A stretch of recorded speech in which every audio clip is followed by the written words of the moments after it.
안녕하세요. 오늘도 찾아와 주셔서 정말 감사합니다. 오늘 여러분께 들려드릴 이야기는 가족이라는 이름 아래 겪어야 했던 한 여성의 고통, 그리고 그 고통 속에서 피어난 마지막 존엄에 관한 것입니다. 우리가 믿어온 가족의 의미가 송두리째 흔들릴 때, 한 어머니는 과연 어떤 선택을 했을까요? 여러분의 따뜻한 공감이 필요합니다. 본격적인 이야기에 들어가기 전에 구독과 좋아요 눌러주시면 더 많은 이야기로 찾아뵐 수 있습니다. 그럼 지금부터 시작하겠습니다. 제 이름은 이정순, 올해 75이 됩니다. 마흔에 남편을 불의의 사고로 떠나보내고 저는 홀로 두 아이의 엄마이자 가장이 되어야 했습니다. 병원 건물 청소 일을 하며 악착같이 아들 형곤이와 딸 현지를 키워냈습니다.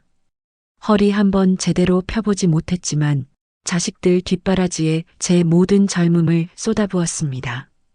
엄마 덕분이라는 자식들의 그 한마디면 온몸의 피로가 싹 가시는 보람을 느꼈습니다. 그렇게 키워낸 아들 형곤이는 성공한 사업가가 되었고 딸 현지 역시 제 몫을 하며 살고 있습니다. 제 자식들이 세상 속에서 밝게 웃으며 잘 사는 모습을 보면 저는 그것으로 충분히 행복하다고 생각했습니다. 하지만 지난 가을, 제게 예상치 못한 일이 닥쳤습니다. 지독한 몸살 감기에 폐렴까지 겹쳐 저는 대학병원에 입원하게 되었습니다. 온몸이 으스러지는 통증 속에 링거를 맞고 겨우 눈을 떴을 때 낯선 병실 문이 열리고 형곤인의 내외와 현진의 내외가 병실로 우르르 찾아온 것입니다. 엄마, 갑자기 이러면 어떡해. 우리 진짜 놀랐잖아. 우리한테 한마디라도 해야지. 폐렴이라니 크게 아픈 건 아니시죠? 병원비는 뭐 너무 걱정 마세요. 제가 알아서 할게요. 그때는 고맙고 든든했습니다. 역시 내 자식들이다 싶었죠. 하지만 며느리는 제 시선을 피하는 듯했고 사위는 제 눈치를 보더니 형곤이에게 폐렴은 그냥 폐렴 아니야? 라고 속삭였습니다. 그 말들이 귓가에 박히는 듯했습니다. 형곤이의 눈빛이 불안하게 흔들렸고 현지의 얼굴에도 피곤함과 짜증이 스치는 것 같았습니다. 저를 진정으로 걱정하기보다는 불편해하는 기색이 역력했습니다. 가족이라는 이름 아래 느껴지는 차가운 균열. 아들과 며느리, 딸과 사위의 냉랭하고 난처해하는 얼굴 표정을 보는 순간 이상하게 숨쉬기도 버거운 현실적인 불안감이 심장을 조여왔습니다. 의사 선생님은 폐렴이 생각보다 깊어 중환자실로 옮겨서 집중 치료를 하며 몸 상태를 지켜봐야 할 것 같다고 하셨습니다. 하지만 다음 날부터 자식들의 태도는 완전히 달라졌습니다. 온정이라고는 단 한 줌도 찾아볼 수 없었습니다. 오직 차가운 계산만이 저를 애워싸는 듯 했습니다. 어머니, 병원비가 이게 다 얼마예요? 한 달에 몇백씩 깨지면 저희도 힘들죠.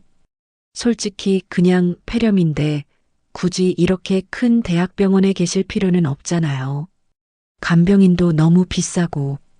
맞아, 엄마 오빠 말이 맞아. 우리도 살림이 빠듯해서 허리가 휠 지경인데 솔직히 이건 우리한테도 큰 부담이야. 엄마 아파트 그거 나중에 우리가 물려받을 거라고 생각했던 건데. 뭐? 내 아파트라니? 너희 지금 엄마가 아파서 누워 있는데 그런 말을 할 수가 있는 거니? 너희가 사람이니? 엄마, 현실적으로 생각하세요. 지금 엄마가 만약의 경우 돌아가시게 되면 재산 정리도 복잡해진단 말이에요. 상속세 문제도 있고 우리가 상속세 내려면 지금부터 준비해야죠. 다 엄마를 위한 일입니다. 맞아, 엄마. 우리 오빠가 맨날 그러는데 치매 걸리면 재산 자기들 맘대로 정리 못한다고. 미리 정리해두는 게 서로 편해. 엄마 건강하실 때 깔끔하게 처리해야지. 괜히 복잡하게 만들지 마요. 골치 아프니까. 두 자식의 차가운 목소리는 텅 빈 병실을 쩌렁쩌렁 울렸습니다. 평생을 퍼주고 또 퍼주었던 제 자식들의 입에서 제 병원비와 제 명의 아파트의 재산 이야기가 이렇게 적나라하게 나올 줄은 상상조차 하지 못했습니다. 몸이 아픈 것보다 사랑했던 자식들에게 걸림돌로 취급당하며 제 삶을 재산이라는 차가운 계산으로 나누는 소리를 들어야 하는 것이 더 끔찍했습니다. 억장이 무너지고 심장이 갈갈이 찢어지는 듯한 고통이 온몸을 지배했습니다. 밤이 되어 병실 불이 꺼지고 덩그러니 놓인 링거액만이 제 처지를 말해주는 것 같았습니다. 아픈 몸보다 사랑했던 자식들에게 재산 목록으로 취급당하는 기분이 더 끔찍했습니다. 이 억척스러운 삶이 결국 이런 대접을 받는구나.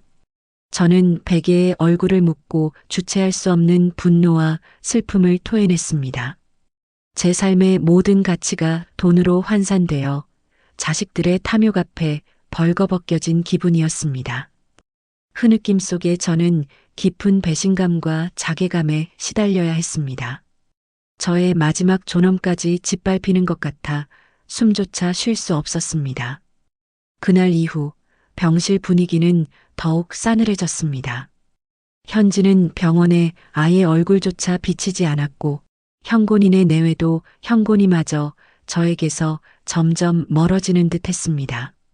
대신 매일같이 전화가 걸려왔습니다. 저에게 퇴원 날짜를 잡으라는 재촉의 전화였습니다. 요양병원에 대한 이야기를 꺼내면서도 늘 구체적인 논의는 회피하는 것이었습니다.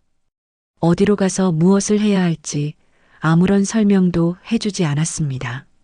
엄마, 의사 선생님도 이젠 통원 치료만 하면 된대요. 병원에 이렇게 계속 있으면 병원비만 눈덩이처럼 불어나요. 그리고 제가 알아본 요양원이 있는데 시설도 아주 좋고 재활 프로그램도 잘 되어 있대요. 맞아, 엄마 오빠 말이 맞아. 우리도 요즘 돈 때문에 스트레스 받아 죽겠어. 엄마까지 이러면 진짜 못 살겠어. 그리고 요양원 가시면 친구도 많이 생기고 얼마나 좋아. 지겹게 우리 얼굴만 보지 말고. 오직 빨리 병원에서 나가라는 차가운 통보뿐이었습니다. 불길한 예감이 온몸을 휘감았습니다. 심장이 쪼그라드는 것 같은 불안감이 저를 덮쳤습니다. 내 자식들이 설마. 저는 필사적으로 이 생각을 떨쳐내려 했지만 심장은 미친 듯이 울렸습니다. 결국 며칠 뒤 현곤이가 병실에 와서 퇴원 수속을 밟았다고 했습니다. 힘겹게 몸을 일으켜 그의 차에 몸을 실었습니다. 아들의 차는 제가 살던 익숙한 도심을 벗어나 점점 낯선 길로 접어들었습니다. 산속으로 난 좁고 구불구불한 비포장도로를 한참 달리더니 인적조차 없는 깊은 산속에서 차는 급기야 멈춰섰습니다. 산속은 적막하고 오싹한 기운이 감돌았습니다. 나뭇가지 사이로 스산한 바람소리만 울렸습니다. 엄마, 여기 공기 좋고 시원하죠? 여기 잠깐만 계세요. 산책도 하고. 제가 다른 볼 일이 있어서 잠시 다녀올게요. 금방 올 겁니다. 저는 영문도 모른 채 차에서 내렸습니다. 온몸에 힘이 쭉 빠져나가는 것 같았습니다. 현곤이는 저를 길가에 덩그러니 세워두고 차를 돌려 떠났습니다. 금방 올 겁니다라는 새빨간 거짓말만 남기고 아들의 차는 순식간에 시야에서 사라져버렸습니다. 산속에는 오직 저, 이정순, 빽빽한 나무들, 그리고 스산한 바람 소리뿐이었습니다. 붉게 물든 낙엽들이 나뒹구는 그곳에서 저는 믿고 싶지 않은 잔혹한 현실에 온몸을 얻어맞았습니다. 아, 버려졌구나, 내 자식들에게. 심장이 찢어지는 듯한 고통과 함께 이것이 나의 마지막인가라는 처절한 절망감이 저를 집어삼켰습니다. 사지가 마비되는 듯한 고통과 함께 온몸의 기운이 빠져나갔습니다. 콧물이 흐르고 눈물이 강물처럼 쏟아졌습니다. 저는 흙바닥에 쓰러져 목이 터져라 소리쳤습니다. 형곤아, 현지야, 내가 너희 엄마야. 나를 버리면 안 돼. 내 피 같은 자식들아. 메아리만이 산속에 텅 비게 울려 퍼질 뿐이었습니다. 아무도 저에게 다가오지 않았습니다. 산속은 더욱 깊은 어둠에 잠겼습니다. 가족에게 버려졌다는 비참함과 엄마로서의 삶이 산산조각 났다는 허무함이 저를 덮쳤습니다. 내가 왜 이토록 억척스럽게 살았을까? 모든 희망을 놓으려 할 때 저 멀리서 희미한 불빛이 보였습니다. 그것은 마치 죽어가는 저를 구원하러 온 한 줄기 빛 같았습니다. 누구라도 제발. 저는 마지막 남은 힘을 짜내 피 묻은 손으로 불빛을 향해 처절하게 기어갔습니다. 간신히 도착한 곳은 산속 깊은 곳에 자리 잡은 작은 사찰이었습니다. 비틀거리는 저를 보고 놀란 보살님 한 분이 불빛 아래 서 있었습니다. 아니 할머니, 이 깊은 산 중에 웬일이세요? 흙투성이에 온몸에 피가. 대체 무슨 일이십니까? 정신은 좀 드시나요? 저는 눈물만 하염없이 흘릴 뿐 아무 말도 할 수 없었습니다. 보살님은 망연자실한 제 손을 잡고 사찰 안으로 안내했습니다. 따뜻한 물과 꿀물, 그리고 김이 모락모락 나는 뜨거운 주먹밥을 내어주셨습니다. 제 차림새와 망연자실한 표정만 보고도 무슨 일이 있었는지 짐작하시는 듯 했습니다. 보살님은 먼저 말없이 제 흙투성이 손을 따뜻한 물로 조심스럽게 씻겨주셨습니다. 그때서야 겨우 얼어붙었던 몸과 마음이 녹는 듯 했습니다. 저는 절규하듯이 제 자식들에게 버려진 충격적인 이야기를 털어놓기 시작했습니다. 믿었던 자식들에게 버림받은 그 참혹한 기억을 토해내자 보살님은 말없이 제 어깨를 다독여 주셨습니다. 어떻게 그런 일이 있을 수 있느냐는 격앙된 반응이 아니라 따뜻한 눈빛으로 저를 바라보며 말씀하셨습니다. 할머니, 마음이 얼마나 아프세요? 저도 젊은 날 큰 슬픔을 겪었으니 그 마음 제가 잘 알아요. 하지만 인연이라는 건 때가 되면 끊어지기도 하고 또 다른 인연으로 이어지기도 하는 법입니다. 지금부터는 오직 할머니 자신만을 위해 살아야 해요. 이대로 무너지면 누가 할머니의 삶을 책임지겠어요? 할머니의 삶은 아직 끝나지 않았습니다. 다시 일어서야 해요. 할머니는 아직 살아계시지 않습니까? 보살님의 따뜻한 말 한마디에 제 안에 갇혀있던 서러움과 분노가 본물 터지듯 터져나왔습니다. 흐느끼며 울음을 쏟아냈습니다. 피와 땀으로 일궈온 제 억척스러운 삶이 결국 이런 비참한 결말을 맞이하는구나 하는 생각에 또 서러움이 북받쳐 올랐지만 당신 자신만을 위해 살라는 그 말씀이 버림받아 죽어가던 제 심장에 한 줄기 빛처럼 파고들었습니다. 며칠 동안 사찰에 머물며 저는 몸과 마음을 추슬렀습니다. 보살님은 제게 명상하는 법과 잊었던 나 자신을 돌아보는 지혜를 알려주셨습니다. 불상 앞에 앉아 제 지난 삶을 돌아보았습니다. 제가 정말 잘못한 것이었을까요?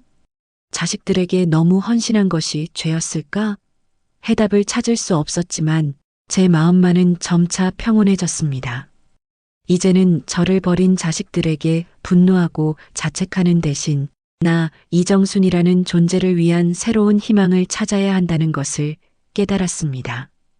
사찰에서의 시간은 저를 지키기 위한 새로운 삶의 시작이었습니다.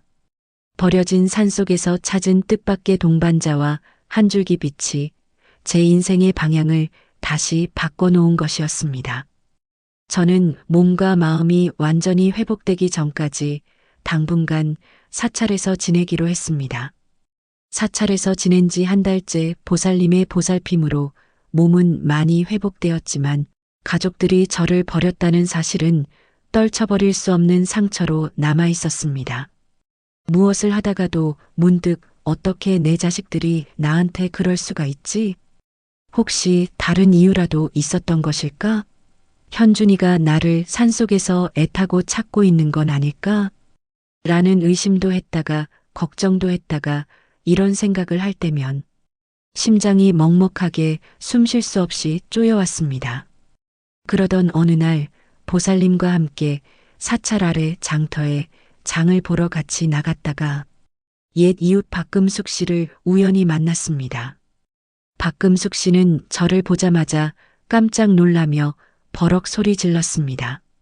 아니, 정순 할머니. 아이고, 도대체 어디 갔다 오셨소? 병원에서 퇴원했다는 얘기는 들었는데 통 보이지 않아서 동네가 발칵 뒤집혔어.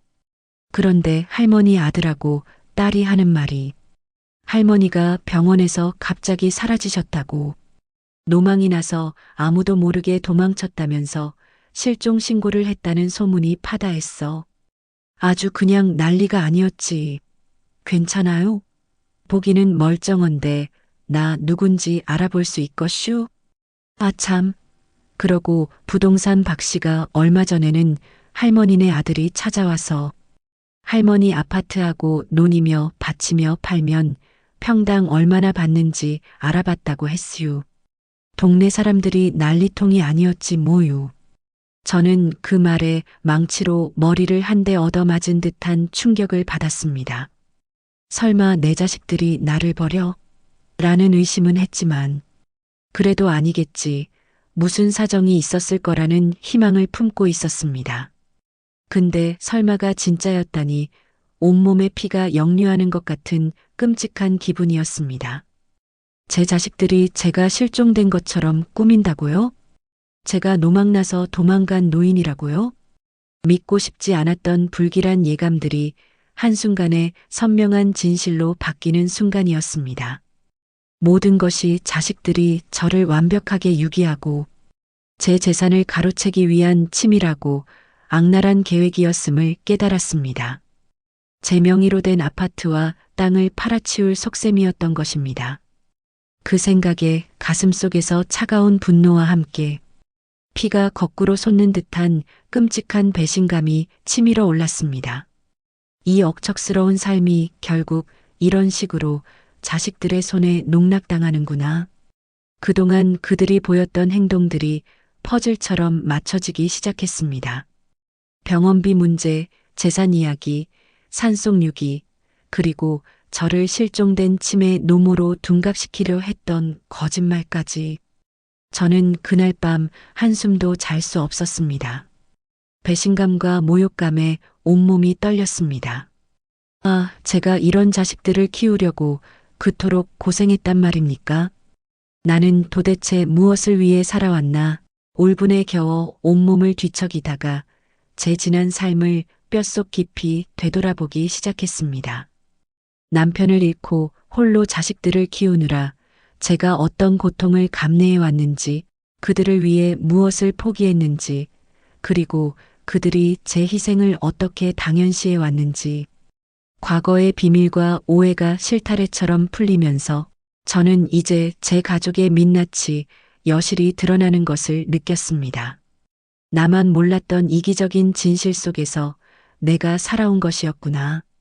비극적인 가족사의 진실 앞에서 느껴지는 냉정함과 침착함이 저를 감쌌습니다. 이제는 더 이상 당하고만 있을 수 없었습니다. 제 자식들이라 할지라도 이대로 저를 세상에서 지우려는 이들의 시도를 용서할 수 없었습니다. 제 분노는 복수로 불타올랐습니다. 반드시 그 대가를 치르게 해주리라 다짐했습니다. 자식들이 저를 실종 처리하고 치매 노모로 위장해 재산을 가로채려 했다는 사실을 알게 된 후 저는 더 이상 당하고만 있을 수 없다는 결심을 굳혔습니다. 제 삶과 명예, 그리고 평생 지켜온 이정순이라는 이름을 되찾아야만 했습니다. 며칠 후 저는 보살님과 박금숙 씨의 도움으로 변호사를 찾아갔습니다. 변호사님은 꼼꼼하게 제 이야기를 들어주셨습니다. 한치의 거짓도 없이 제가 겪었던 모든 비참한 순간들을 쏟아냈습니다. 어머님, 이런 일은 사실 적지 않습니다. 하지만 자식들이 부모를 유기하고 심지어 실종 처리까지 하여 재산을 가로채려 했다면 이는 폐륜적인 행위를 넘어선 고의적인 유기 및 사기, 그리고 불법 재산 처분 시도에 해당하는 중대한 범죄입니다. 명백히 형사처벌 대상입니다. 변호사의 단호한 말에 저는 망연자실한 채 멍하니 앉아 있었습니다. 내 자식들이 법적으로 범죄자라고요? 유기, 사기, 형사처벌. 그 차가운 법률 용어들이 제 가슴을 갈기갈기 찢는 것 같았습니다. 마치 제 심장을 도려내는 듯한 고통이었습니다. 제가 이대로 포기하면 제 억척스러운 삶 자체가 저들의 농간의 노란한 바보 같은 인생으로 끝나버릴 것이었습니다. 이것은 단순한 돈 문제가 아니었습니다. 제 존엄과 제가 살아온 삶을 부정당한 것에 대한 마지막 저항이었습니다. 저는 지친 몸을 이끌고 변호사와 함께 법적 절차를 시작했습니다. 증거를 모으고 제가 겪었던 지옥 같은 경험들을 담아 피를 토하듯이 진술서를 작성했습니다. 그 글자 하나하나에 저의 한 맺힌 울분과 분노가 배어 있었습니다. 자식들과 법정에서 마주해야 하는 순간을 생각하니 숨이 턱 막혔습니다. 제 자식들에게 이런 치욕을 당해야 하다니. 하지만 저는 멈출 수 없었습니다. 제 삶은 제가 지켜야만 했습니다. 저들의 기만에 맞서 제 존엄을 되찾을 것입니다. 이젠 더 이상 엄마가 아니었습니다. 법정에서 저는 이정순이라는 이름의 한원고이자 사기 피해자로서 냉정하고 침착하게 싸워야만 했습니다. 저의 복수는 저의 존엄을 되찾는 것으로 시작되는 것이었습니다. 분노는 불타올랐지만 제 정신은 그 어느 때보다 차갑고 날카로웠습니다. 저는 흔들리지 않기로 다짐했습니다. 길고 길었던 법적 절차는 결국 재판으로 이어졌습니다. 자식들에게 소송 내용 증명이 발송되었고 법원 출석 통보에 형곤이와 현지는 경악했습니다. 저에게 먼저 연락이 온 것은 맏아들 형곤이었습니다. 전화기 너머 그의 목소리에는 이제껏 들었던 냉정함은 사라지고 분노와 당황스러움이 뒤섞여 있었습니다. 엄마, 이게 대체 무슨 일이에요? 변호사는 왜 만났어요? 우리가 언제 엄마를 버렸다고 그래요? 엄마 치매 증세 때문에 잠깐 요양 보낸 거라고 변호사한테 분명히 말했잖아요. 왜 멀쩡한 사람을 범죄자 만들어요? 지금 제 사업에 얼마나 큰 타격이 오는지 아세요? 지금이라도 당장 소송 취하하세요. 저는 조용히 그러나 단호하게 대꾸했습니다. 제 목소리는 그 어떤 떨림도 없이 차분했습니다. 내가 나를 어디에 두었는지 나는 똑똑히 기억하고 있다. 내가 나를 치매 노모로 만들려 했는지 나는 다 알고 있다. 아니, 치매는 너희들의 양심에 찾아온 것 같구나. 이제 그만하여라, 형곤아. 더 이상 내 거짓말에 노란하지 않을 거야. 뒤이어 현지에게서도 울며불며 매달리는 전화가 왔습니다. 회사에서 법률 분쟁 사실이 알려져 불이익을 당할 위기에 처했다고 했습니다. 엄마 잘못했어요. 미안해요. 오빠가 하자는 대로 한 것뿐이에요. 엄마, 제발 저 좀 살려주세요. 회사 잘리면 나 정말 죽어요. 우리 애들은 어떡하라고. 엄마 이러면 안 되는 거잖아. 엄마도 우리 딸들이 엄마 닮아서 저렇게 악착 같다고 좋아했잖아. 저는 그들의 읍소에도 흔들리지 않았습니다. 그들은 마지막까지 저를 흔들고자 했습니다. 이정순 씨, 우린 엄마 배 아파 낳은 자식 아니잖아. 그래서 매정하게 이렇게까지 하는 거지? 우리 친아빠도 당신 때문에 죽었어. 다 당신 때문이야. 그 금기어 같은 말들이 터져나왔을 때 제 마음에 마지막 남았던 회한마저 사라졌습니다. 진심을 다해 키웠던 아이들의 입에서 나온 가장 잔혹한 말이었습니다. 단 한 번도 친자식이 아니라고 생각해 본 적 없이 악착같이 나의 피땀으로 키운 너희들이 이렇게 나를 엄마라고 생각하지 않았구나. 남으로 생각하고 있었구나. 현지야, 너희를 내 자식으로 받아들이지 못했다면 엄마는 아빠가 돌아가시고 너희 할머니에게 맡기고 엄마 새로운 삶을 찾아갔을 거야.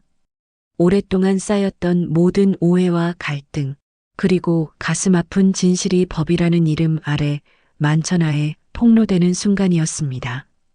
변호사와 박금숙 씨, 그리고 산속 사찰 보살님의 입회하에 가족들과 법정에서 마주 앉았을 때 저는 그들을 바라보며 끓어오르는 울음을 참을 수 없었습니다.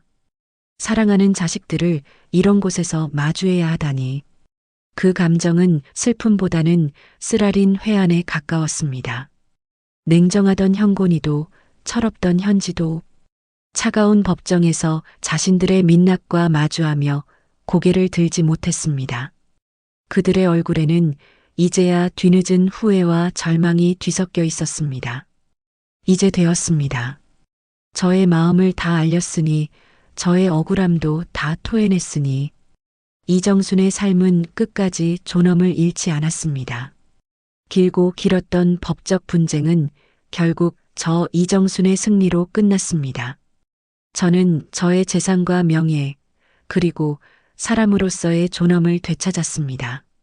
자식들에게도 그들의 죄에 합당한 법의 심판이 내려졌습니다. 물론 마음 아픈 일이었지만 이는 피할 수 없는 정의였다고 생각합니다. 저는 이제 작은 동네에서 제가 직접 가꾼 정원과 따뜻한 햇살을 맞으며 평화로운 하루를 보냅니다. 누구에게도 눈치 보지 않고 오롯이 나만을 위한 시간을 보냅니다. 제 작은 집에는 보살님과 박금숙 씨가 가끔 찾아와 웃음꽃을 피워줍니다. 한때는 자식에게 버림받아 산속에 유기되는 충격적인 경험을 했지만 저는 그 과정에서 저를 잃지 않았습니다. 이정순의 삶은 그 자체로 온전히 소중합니다. 저를 버리고자 했던 자식들에게 더 이상 분노하지 않습니다. 그들은 이미 법의 심판을 받았고 각자의 방식으로 그 결과를 감당하며 살아가고 있을 것입니다. 제가 할 일은 그들을 미워하며 제 남은 삶을 낭비하는 것이 아니라 저 자신을 사랑하며 이 평온을 지키는 것입니다. 이제 저는 온전히 저만의 행복을 찾아 살아가고 있습니다. 오늘 이정순의 이야기는 여기까지입니다. 고통과 절망 속에서도 자신의 존엄을 잃지 않고 억척스럽게 삶을 되찾은 그녀의 이야기가 여러분에게 어떤 감정으로 다가갔을까요? 이 이야기가 누군가에게 작은 위로와 용기가 되기를, 자신의 소중한 삶을 되돌아보는 계기가 되기를 진심으로 바랍니다. 여러분의 소중한 경험과 생각을 댓글로 나눠주시면 감사하겠습니다. 저는 다음에 더 따뜻하고 감동적인 이야기로 찾아뵙겠습니다. 감사합니다.